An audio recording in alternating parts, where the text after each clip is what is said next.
Autism is a neurodevelopmental disorder, and it is characterized by impairments in social interaction, impairments in behavior, and impairments in communication. Autism is a lifelong neurodevelopmental disability, and it affects very specific areas of a child's functioning. Because it's usually observed as children grow and develop, and usually it's typified by deficits or impairments. When I describe autism, I usually think of the acronym LRSS.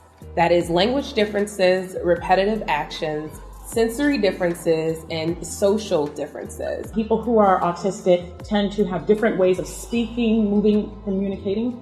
We might focus more strongly and longer on things that other people don't focus on. Socialization and the way that we communicate is often very different. Autism is a spectrum disorder that is characterized by different DSM-5 categories. There are many symptoms of autism. Some include delays in speech, in communication, functional daily living skills, as well as personal skills. Autism is not as a typical what people would call an infection or a disease. It's often very difficult to talk about what the exact simple symptoms are.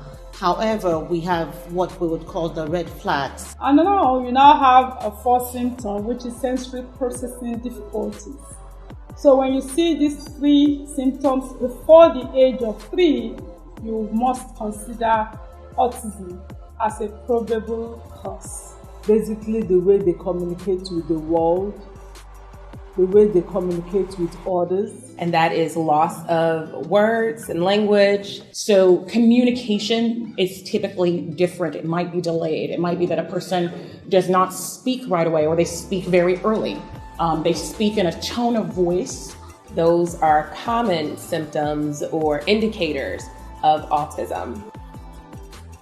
The specific cause of autism is currently unknown, but it is believed that it has something to do with the brain. Researchers have said that it's probably caused by genetic factors or environmental factors or maternal factors or parental factors, but there's no one clear evidence or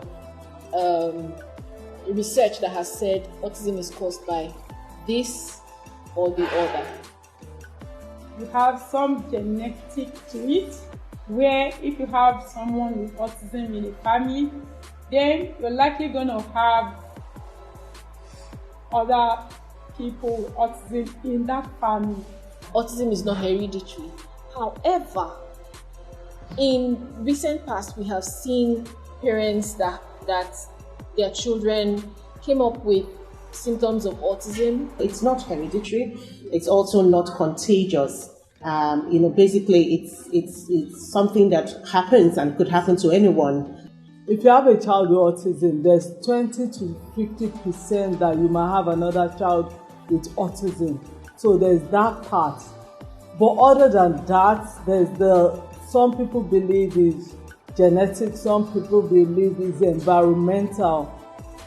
For me, I believe that the causes are usually hereditary. Autism is not curable. It's a lifelong developmental disability. There is not a one-size-fits-all treatment, so it is not curable. It is a lifelong combination of characteristics. Autism is not cancer. Autism is not, a condition that is going to destroy your life. It is a way of being.